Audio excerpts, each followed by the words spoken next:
The mother of a Royal Marine who hanged himself after serving in Afghanistan says she's concerned that armed forces personnel are not properly debriefed when they return from active service.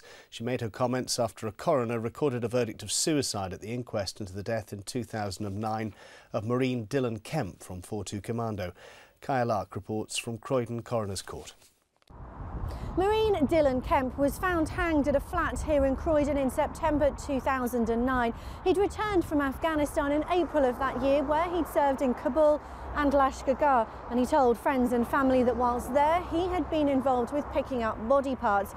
In fact, the court heard he'd been involved in no such activities, his chain of command claiming that these tales were in fact completely fabricated, instead describing his tour as largely benign, at times even mundane.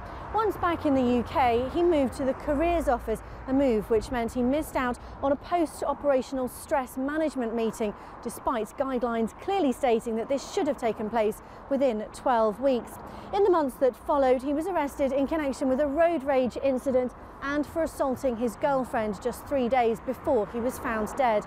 His mother says there's not enough support for the families of those that return from ops.